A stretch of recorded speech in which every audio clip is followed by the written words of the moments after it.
The bedroom was silent, save for the faint hum of the air conditioner. When Sarah turned her face away from me, her lips a taut line of refusal, my heart stuttered, a familiar ache blooming in my chest as I leaned in, hoping for the warmth of her kiss, only to meet the cold wall of her cheek. "Not tonight, David," she murmured, her voice a fragile thread, unraveling something deeper than I could grasp. I pulled back, the sting of rejection sharper than the last time, and the time before that. Her eyes, usually so vibrant, were fixed on the ceiling, as if she could see through it to some distant place I couldn't follow. I lay beside her, the king-sized bed feeling like an ocean between us. The moonlight slipped through the blinds, painting silver stripes across her face, and I searched for the woman I'd married 10 years ago. The one who'd laughed until tears streamed down her cheeks, who'd kissed me under a sky bursting with stars. Now her silence was a language I couldn't translate. I told myself it was stress, the late nights at her law firm, the endless cases piling up. But the excuses felt thinner each day, like paper worn translucent by too many hands. Morning came, heavy with the weight of unspoken words. Sarah was already in the kitchen, her back to me as she stirred cream into her coffee. The clink of the spoon against the mug was deliberate, almost defiant. "You're up early," I said, my voice softer than I meant it to be.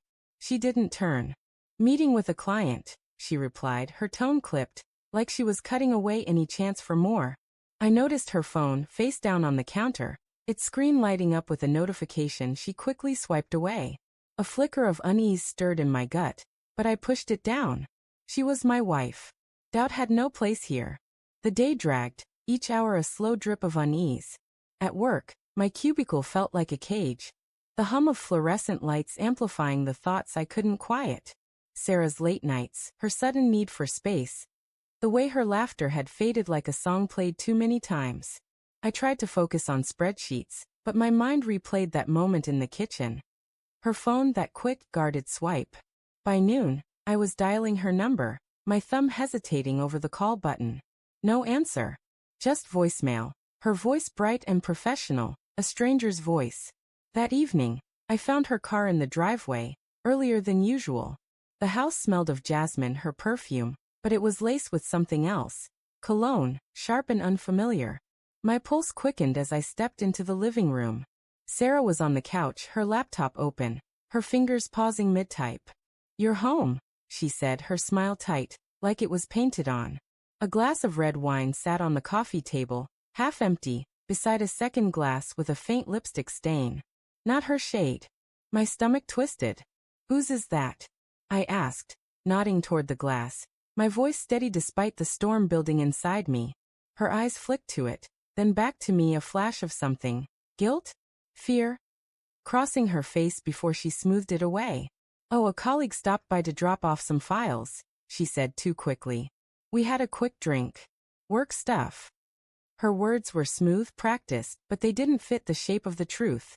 I nodded, swallowing the questions clawing at my throat. Not yet, I told myself. Not yet. Dinner was a charade. She talked about her day, her words a cascade of meaningless details. Court dates, client names, a new paralegal who shows promise. I watched her hands, the way they fluttered, never still, as if they were trying to distract me from her eyes. My fork scraped against the plate, the sound grating in the silence between her sentences. "You seem distracted," she said at one point, her head tilting, her voice laced with something I couldn't name. "Just tired," I lied, my gaze drifting to her phone, silent but ever present on the table. That night, I couldn't sleep. The cologne lingered in my mind, a ghost I couldn't shake. At 2 a.m., I slipped out of bed, my bare feet cold against the hardwood as I crept to the living room. Her phone was on the coffee table, its screen a black mirror. My fingers trembled as I picked it up, her passcode, our anniversary, burning in my mind. I hesitated, my reflection staring back at me. A man I barely recognized. Then I typed it in. The messages were a knife to the chest. "Miss you already," from a contact named M. A string of texts, late-night exchanges, emojis that made my skin crawl. "Can't wait to see you again." One read, time-stamped last night. My breath caught, the room tilting as I scrolled. Photos. A man's hand on hers. A selfie of them, her smile wide, unguarded, the way it used to be with me. My knees buckled, and I sank to the couch, the phone slipping from my hand. The next morning, I made a decision. I didn't confront her, not yet. Instead, I called her office, my voice calm as I asked for her schedule. "She's out today," her assistant said, confusion in her tone. "Personal day." My heart pounded as I hung up. Personal day. She hadn't mentioned it. I drove to the cafe she loved, the one she'd stopped visiting with me months ago. There she was in a corner booth, laughing with him. The man from the photo. Tall, sharp-jawed, his hand brushing hers across the table. The sight was a physical blow, stealing my breath.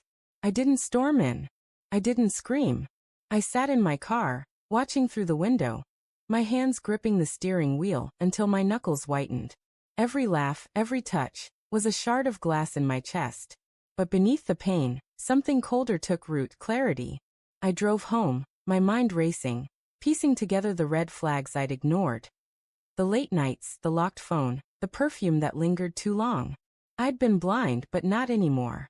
That evening, I waited. When she walked in, her face lit with that practiced smile, I was ready. "We need to talk," I said, my voice low, steady. Her smile faltered, her eyes searching mine. "About what?" she asked, but her voice trembled, betraying her. I set her phone on the table, the screen still open to the messages. Her face drained of color, her breath hitching. "David, I can explain." "Don't." I cut her off, my voice sharper than I intended. "I saw you today. With him." Her eyes widened, tears welling, but I didn't stop. 10 years, Sarah. 10 years, and you couldn't even look at me last night. My voice broke, the anger giving way to the raw hurt beneath it. She reached for me, but I stepped back, the distance between us a chasm now. "I was lonely," she whispered, her voice cracking. "You were always working, always distant." He listened. Her words were a plea, but they only deepened the wound. Lonely? I'd poured my soul into this marriage, into her. I thought of the nights I'd stayed up, planning our future, while she was texting him. The betrayal wasn't just in her actions. It was in the life she'd built without me. I didn't shout. I didn't break things. Instead, I packed a bag, my hands steady despite the storm inside. "I'm leaving," I said, my voice hollow. Her sobs followed me to the door, but I didn't turn back. The twist wasn't her betrayal. It was mine. I'd betrayed myself, clinging to a love that had slipped away long before I noticed. As I stepped into the night, the weight of her lies lifted, replaced by something new. Freedom, sharp and bittersweet, like the first breath after drowning.